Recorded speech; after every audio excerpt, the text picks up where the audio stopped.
So hey guys, this has been a bit long time coming. So I wanted to sort of discuss a little bit more about the Propel Endeavour Pro.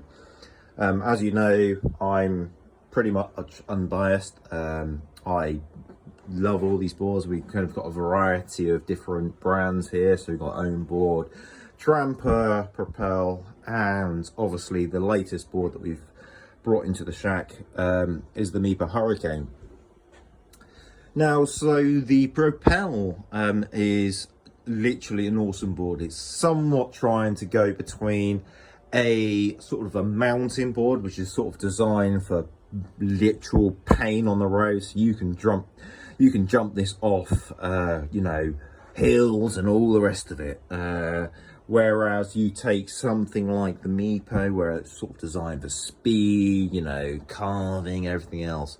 And we take them back to their predecessors, where these are just like carving beasts. They're awesome. So what's my initial sort of impressions with the Propels? So this is a well-engineered machine. There's issues with it, but it's still an absolutely lovely literally a work of art. So you know, when you come to ride it, the ride is incredibly smooth. So with the suspension that has been set up as so, you can, you know, hit curbs, jump off curbs, and it just eats that load up all day long. Whereas if you look at a traditional sort of mountain board, these are not set up for eating bumps. These are designed for hitting hardcore stuff, so they're stiff as AF. So let's have a little look through the board. Okay, so, you know, elephant in the room. This grip tape is not stock, right? So the Propel Endeavour Pro, Christ, I'll get this right eventually. The Propel grip is garbage. It really is.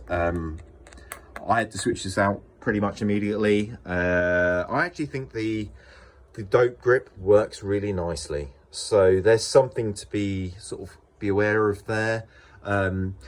All of the boards that I've seen in the wild, the stock grip tape is just been decimated. It was a corner cutting exercise that, well, didn't work. The other obvious issue is the antenna. Now, the antenna protrudes outside of underneath the main deck. It is sort of similar to an RC car otherwise. The problem being that if you grab that or you go any hard ground, that will come immediately off, and I've already done it. Actually, I did it on the first day. So this is a poor design choice. Having spoken to the Propel engineers, what they're going to have a look at is they're going to try and do something similar to other carbon decks. So here we've got the own board. So they are going they basically use a steel plate here, which, you know, allows the RF to propagate correctly. Why they didn't go with that choice originally, I would only assume they were rushing it to market. Okay, so so what else we got? So this is a 12S5P battery. So this is quite clearly has the potential to do higher range than the current darling, which is the Hurricane Meepo board here. I've personally ridden this board, I don't know, 18 miles on 2 consecutive sessions unscientifically, and I got that with range. I can't prove that, and we will be taking this out for a range test at some point, but unfortunately the temperature here we're dropping towards sort of 0 degrees, so I can't really give a true comparison between any of these boards. It would be unfair. We will get round to that. So we've got 6374 motors. I hope that's correct. So they're very similar to the other boards that we've got here. So they have a world of torque. One thing I will say, and this was quite fun actually, I was out with a friend who was riding a DIY board. His board was absolutely struggling trying to get up a fairly small hill. So the motors were sort of clambering for grip. You know, they were dropping out, dropping in, dropping out, dropping in. This was just rolling all day long. So if you're not aware, these are rolling flip sky, and in fact I will show you the same vest that they are using wherever I put it, somewhere underneath my ever-growing DIY set here. You can see the other crap that I've got going. Oh no, you can connect it. So this is the vest 4. It's the exact same one they're using in the Propel Endeavour Pro, but they've done something a little bit interesting. So first of all, with this board you have no Bluetooth remote accessibility, so you can't use your mobile phone to program it unless you basically open up the deck and access the vest. And when you do, they have various warranty labels on them blocking your ability to plug in you know, a USB or otherwise to reprogram those curves. There is, as I mentioned, there's no Bluetooth adapter, of which I now have. So what I plan to do is I will be taking this apart and having a little play with it. But I think that was not particularly great form on Propel's point. Propel's I don't know, manufacturer decision, or however they sort of brought this to market. And to that end, I think they are being somewhat consumer hostile by essentially stopping any consumers from modifying the decks, which I think is unnecessary, particularly with a sort of a mountain board where you're assumed that what you're receiving is yours and yours to modify. But that aside, you have the ability to play around with the VESC if you don't mind voiding your warranty, so you can do that. And sort of like moving on to sort of the next stage is this board is an absolutely fantastic platform. A number of the DIY guys, including myself, have realised that there is so much space and you know, basically room for activities is all here, so we can throw in some tasty VESCs in here. We can have a look at the battery, maybe go 1213S, I don't know. Yeah, I mean, it's a board full of potential. The Propel group have been doing nothing but go, oh, please sell this without the innards, as it were. But they, you know, I think Propel have kind of like pushed back on that and otherwise. So, yeah, which is a sort of a massive shame. So I want to do some more. So I haven't had a lot of chance to do a lot of range just on this. I'm planning to.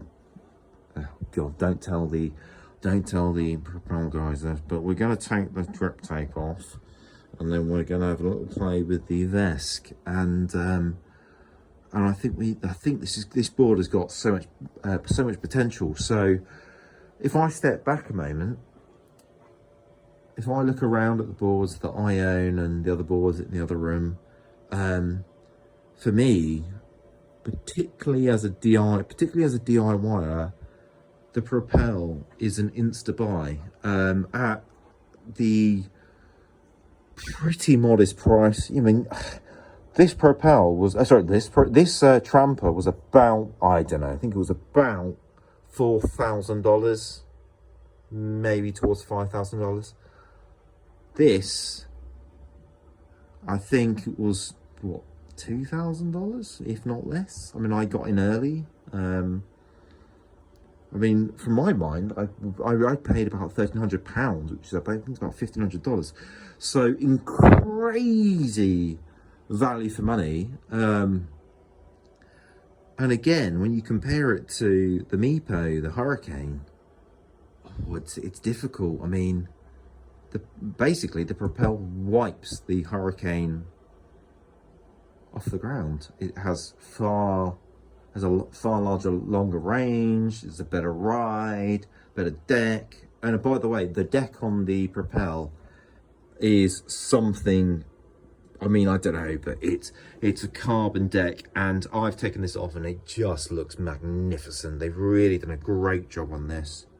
I don't like my D though, so I don't know if Ross is actually watching this, but I'd like my D replaced, please. But it's, you know, it's an absolutely superb board. When people say to me, okay, so what would you prefer, the Hurricane or the Endeavour? They're different boards, they really are. One's a hybrid mountain board, one's a Speed Queen. Range wise, the Propel's got it, I think, just. If you want to carve all day long, fine, but you won't be taking this into a forest, you won't be taking this off-road, you'll be falling off. Whereas if you take the Propel, this thing is, you know, in fact, I mean, to be honest with you, okay, you're not going to do some hardcore stuff like you can with the Tramper, but it can hold its own. And if we're talking quietly, there's nothing to stop you dropping a couple of MBS bindings on there, and you know, we can all have a little bit of quiet. Just, you know, just don't tell the warranty guys. So, what else was going to say with this lovely board? So, not much really. So with the charger from 0 to 100, you're talking about 3 hours 30 minutes. It's quite a chunky charger, but it's, you know, it does the job. I would have liked to have seen some sort of 10S action, the 10 amp action, like we do with the Propel, like we do with the Tramper, but you know, that all costs money, particularly with a board of this price. Yeah, it's an absolutely fabulous board. I would highly recommend you buy any of these boards actually. But my current favourite, I think, is the Propel. We will be testing more boards fairly shortly. We'll see how it goes. So I hope this is a useful, you know, normal man's review from, you know, anything. So enjoy yourself, enjoy your weekend, and have fun, and ask any questions you like.